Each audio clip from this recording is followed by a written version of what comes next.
Hola muchachos, buenos días, bienvenidos a otro episodio de Aprendiendo con Mr. López. Hoy vamos a hablar de la diferencia que hay entre un aislador galvánico y la diferencia que hay entre un transformador de aislamiento. ¿Qué es un transformador de aislamiento? ¿Qué es un aislador galvánico? ¿Y cuál es la diferencia entre el uno y el otro? Las aplicaciones, ¿por qué no son lo mismo? ¿Y por qué no se pueden utilizar para lo mismo? Vamos a arrancar con el aislador galvánico. Este es el aislador galvánico, viene rateado en amperios por hora y vamos a ver qué quiere decir esos amperios por hora. Y este es el transformador de aislamiento que le entran corriente alterna de una fase, de dos fases o de tres fases, y le sale corriente alterna de una fase, de dos fases y tres fases. No es un step up transformer, no es un step down transformer. Lo mismo que le entra, lo mismo que le sale, solamente que lo limpia, le quita algunas impurezas, eso es todo. Pero este aparato, el transformador de aislamiento, es completamente diferente del aislador galvánico. Y vamos a ver de qué se trata cada uno de ellos. Vamos a ir a nuestra pizarra. Y aquí en la pizarra vamos a analizar, tengo un esquemático que acabo de hacer de un botecito pequeño de dos fases. Y vamos a mirar rápidamente de dónde viene la corriente, por dónde pasa, y vamos a analizar los dos equipos, el aislador galvánico y el transformador de aislamiento, los dos. Bueno, pues tenemos nuestro pedestal que está en el muelle. Acuérdese que en el muelle tenemos un número de pedestales y todos ellos dependen de un gabinete al principio del muelle, y en ese gabinete encontramos un transformador grande que soporta todos esos pedestales pequeños. Y ese transformador al principio depende de otro transformador principal en la marina. Y ese transformador principal de la marina depende de otro que está en la calle, en la avenida al frente de la marina. Y ese que está en la calle depende de otros que vienen por la autopista trayendo la corriente desde la hidroeléctrica. Así funciona. Todos ellos son transformadores elevadores, step up transformer, que vienen con la corriente y la van subiendo porque se produce una caída de voltaje por la distancia y por otros factores.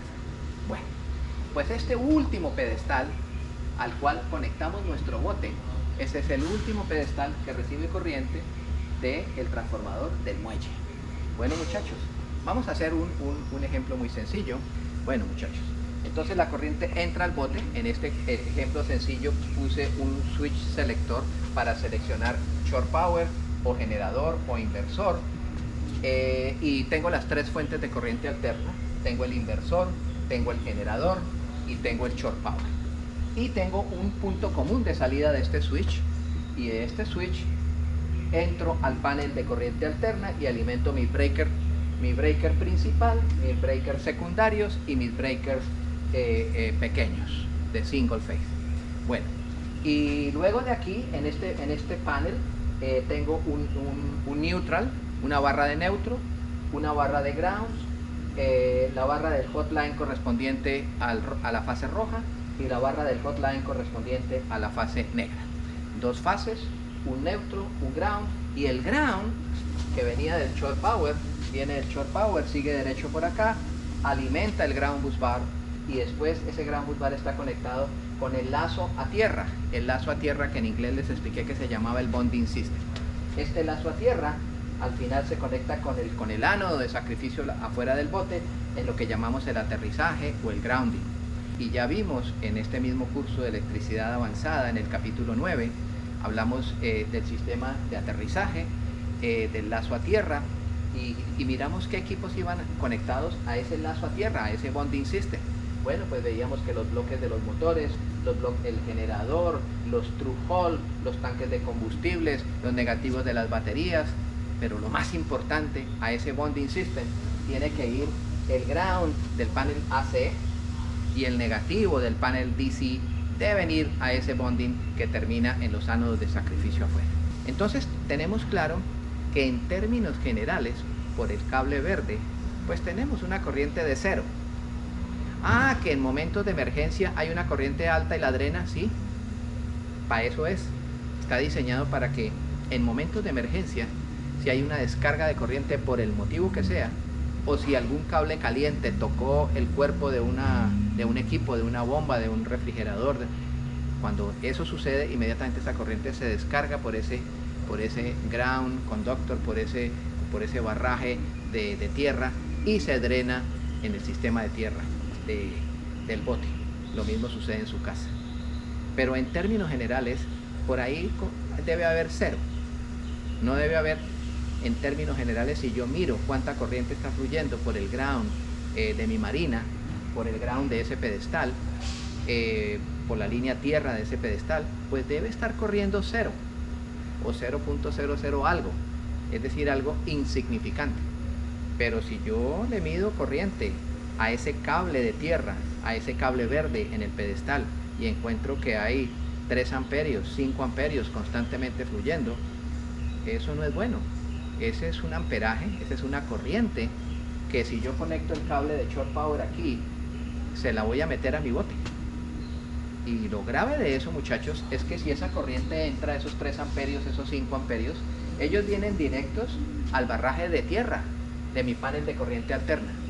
Y recuerde que el barraje de tierra en mi panel de corriente alterna está conectado con el lazo de unión, con el lazo de tierras, con el bonding system. Y al bonding system, al lazo de tierras, a este conductor que siempre, recuérdenlo, está instalado en el engine room, en los stringers, que es como el chasis de los botes. Ahí está esa cinta metálica, y en esa cinta metálica confluyen un mundo de cosas. Todo lo que esté conectado al bonding system va a terminar corroído, porque del ground de mi pedestal, del ground de mi conexión externa, viene una corriente mala. Entonces, por eso, el primer elemento que vamos a instalar es el aislador galvánico. Y es muy sencillo. Lo que vamos a hacer es que el aislador galvánico tiene 2 terminales. Vamos a cortar la tierra y ahí lo vamos a insertar. Y este aparatico, que es un aparatico mágico, que es un aparatico maravilloso, lo que hace es bloquearme esas malas corrientes que vienen del pedestal para que no entren a mi bote, no afecten el sistema de lazo a tierra de mi bote y protejan a mi bote. Esa es la función del aislador galvánico, no hay otra. Y es muy sencillo. Yo interrumpo el ground y lo inserto en serie. Mire, el ground continúa aquí y el ground venía de acá. Sencillo. Yo lo corté acá y lo interrumpo. Y lo debo chequear mínimo una vez al año. Mire lo que tiene este aparato. Adentro, este aparato, ¿qué tiene? Tiene una serie de diodos y capácitos. Bueno, pues esos diodos bloquean. Y cuando bloquean, lo guardan en un capacitor, ¿sí? En un condensador o un capacitor. Entonces, este aparatico tiene adentro condensadores y tiene diodos. Y lo que hacen es bloquear la corriente. Interesante, ¿no? Muy, muy interesante. Y la función de él es prevenir que malas corrientes que vienen de mi shore power, que vienen de mi pedestal, que vienen de mi marina, del muelle, entren a mi bote, afecten mi bote y aceleren la corrosión en mi bote. Sencillo, así de fácil, esa es la definición. ¿Qué tipo de corriente es la que viene por ahí? Son pequeñas corrientes DC. Claro, DC, no son AC. Porque toda corriente que toca tierra, se vuelve corriente DC y transmite como corriente directa. Correcto. Entonces, eso hace el aislador galvánico. Interesantísimo, ¿no? ¿En dónde va? En el ground. ¿Cuál es la función? Bloquear la intrusión de corrientes pequeñas DC current en mi bote que aceleran la corrosión galvánica en mi bote. Perfecta definición. Tienen 10 sobre 10. Ese es el aislador galvánico. Ahora miremos el transformador de aislamiento. ¿Qué sucede? El transformador de aislamiento, miren lo que yo hice. Yo cogí el switch, el selector de corriente alterna que selecciona de short power o generador o inversor y saca corriente que va al panel de corriente alterna. Y cogí y lo interrumpí y le metí un transformador. Son 2 coils enfrentados el uno al otro, el uno frente al otro. Y cuando están bien próximos, por inducción magnética, la corriente se pasa de este coil, de este bobinado, al otro bobinado de al frente. Perdóneme que no me acordaba cómo se decía, el bobinado. Bueno, se pasa de este bobinado al bobinado de enfrente. Pero ¿qué pasa si el embobinado del segundo tiene menos vueltas? Por ejemplo, la mitad de vueltas que este. Entonces el voltaje aquí va a ser la mitad. Si aquí le entran 120 voltios, aquí le van a salir 60. ¿Y qué pasa si el número de vueltas en el secundario, en el embobinado secundario, este es el primario, en el secundario, es el doble de número de vueltas que el del primario, el que tiene corriente? Ah, bueno, el voltaje lo aumenta, ese es un step up o aumentador de corriente. Sí, muchachos, es por eso que ustedes encuentran en el mercado transformadores aumentadores o de disminución, de reducción, step up o step down transformer, para diferentes propósitos. Y en otros capítulos les explicaré muchos de esos propósitos. Por ahora, eso es lo que tenemos. Aquí tenemos un transformador que tiene el mismo número de vueltas aquí que el mismo número de vueltas acá. ¿Y ese para qué sirve, Mr. López? Ese es muy fácil. Supongamos que yo tengo ese transformador que tiene el mismo número de vueltas en el primario y el mismo número de vueltas en el secundario. Y yo siempre lo explico con un ejemplo sencillísimo. Y yo digo, vamos a hacer de cuenta que yo tengo un espejo al frente mío. Y en ese espejo al frente mío, pues, ¿qué pasa? ¿Yo qué veo? Ah, otro López igualito a este. Pero, pues, es igualito, pero no es tan igualito. Porque ese López de allá no le duele la cabeza, no tiene presión alta, no tiene triglicéridos, no tiene un mundo de cosas que tiene este pobre López. Sí. Este López está jodido con respecto a ese está limpiecito. Y eso es lo que sucede. Miren lo que sucede, muchachos.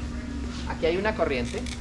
Supongamos que la corriente que viene de la marina tiene mucho ruido, mucha interferencia, porque está cerca de otros transformadores y de otros equipos. Y entonces la corriente que viene, si usted le pone un osciloscopio, pues es una corriente alterna, pero tiene unos piquitos